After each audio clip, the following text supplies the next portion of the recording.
প্রতিটা রুটি ফুলবে ফুটবলের মতো, হবে সাদা ধবধবে নরম তুলতুলে। আসসালামু আলাইকুম। শেলিজ কিচেন বিডির দর্শকদের জন্য আমি শেলি আজকে নিয়ে চলে এলাম সাবুদানা রুটি।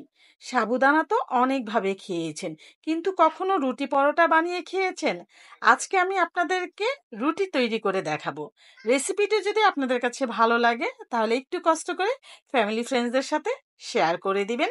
প্রথমে আমার প্রয়োজন হবে 1 কাপ সাবুদানা।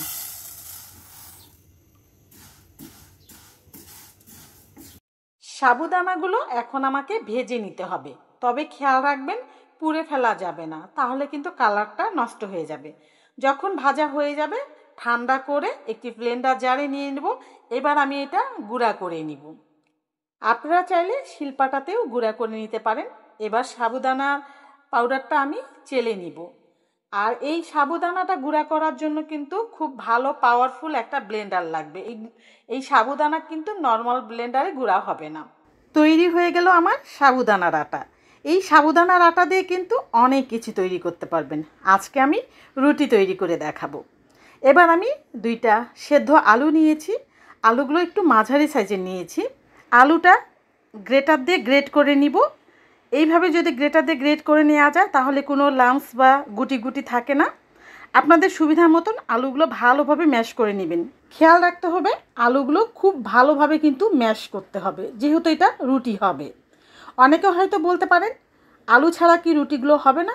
অবশ্যই হবে, তবে আলু দিয়ে করলে কি হয়, রুটিগুলো খুব নরম তুলতুলে হবে। আলু ছাড়া করলে একটু রাবারি টাইপের হবে।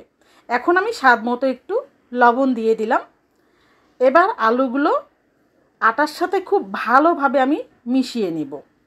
এটা একটু সময় নিয়ে করবেন। এবার পানি দিব। পানিটা একসাথে দিবেন না। আমি একটু দেখেন, আপনারা খেয়াল করেন, আমি প্রথমে 2 টেবিল চামচ পানি দিলাম, দিয়ে আবার একটু মাখাবো, আবার পরে অ্যাড করব। এইভাবে আমার টোটাল 7 টেবিল চামচ পানি লেগেছে। আপনারা যখন বাসায় করবেন আপনাদের পানির পরিমাণটা কিন্তু একটু কম বেশি লাগতে পারে, আপনারা দেখে বুঝে নেবেন। রুটির ডোটা আমরা সাধারণ যে রুটি পরোটার ডো করি ঠিক সেই রকম হবে। এই যে দেখুন আমার মোট 7 টেবিল পানি দেয়া হয়ে গেছে। এবার আমি ডোটা খুব ভালোভাবে ময়ান দিয়ে নিব। 5 থেকে 7 মিনিট একটু ময়ান দিয়ে নিতে হবে। আমি একটু সময় নিয়ে, দেখতেই পাচ্ছেন অনেক স্মুথলি ময়ান দিয়ে নিয়েছি। এইভাবে যদি আপনারা রুটির ডোটা ময়ান দিয়ে নেন তাহলে কিন্তু রুটিগুলো খুব ভালোভাবে ফুলবে। এবার 10 মিনিট রেস্টে রেখে দিব। 10 মিনিট পর আমি চলে আসলাম। রুটিগুলো এবার বানানোর পালা। এই যে দেখুন কতটা সফট হয়ে গেছে ডোটা। এবার ছোট ছোট করে আমি লেচি কেটে নিব। আমি একটু পাতলা করে রুটিগুলো তৈরি করেছি। আপনারা আপনাদের পছন্দ মতো রুটিগুলো তৈরি করবেন, তবে খেয়াল রাখবেন রুটিগুলো কিন্তু বেশি মোটা করবেন না। এই রুটিগুলো একটু পাতলা টাইপের করার চেষ্টা করবেন। আর বড় ছোট এটা আপনাদের পছন্দ মতন, আপনারা যে যেরকম করে রুটিগুলো তৈরি করতে চান।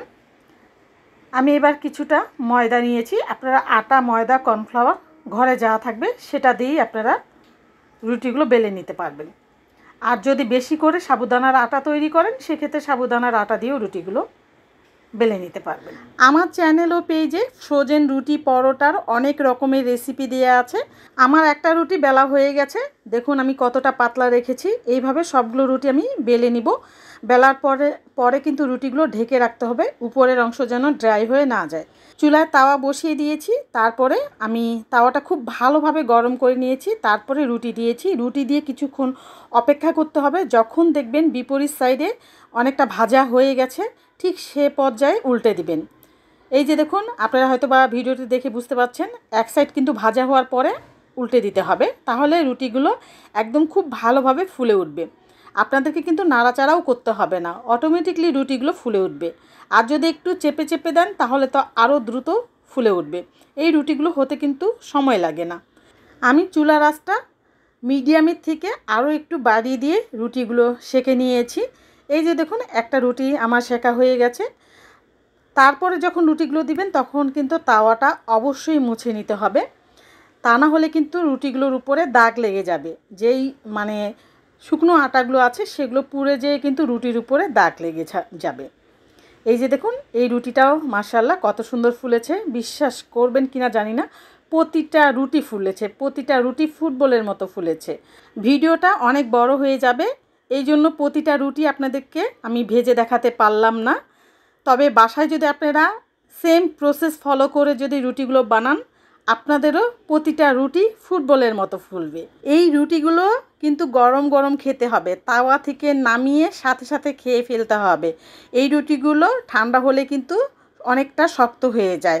আর আমি যেহেতু ভিডিও করব, আমি প্রায় আধা ঘন্টা পর খেয়েছি, তারপরেও অনেকটা শক্ত হয়ে গিয়েছিল। আমি ওভেনে একটু গরম করে তারপরে খেয়েছি। সবাই ভালো থাকবেন, সুস্থ থাকবেন। আল্লাহ হাফেজ।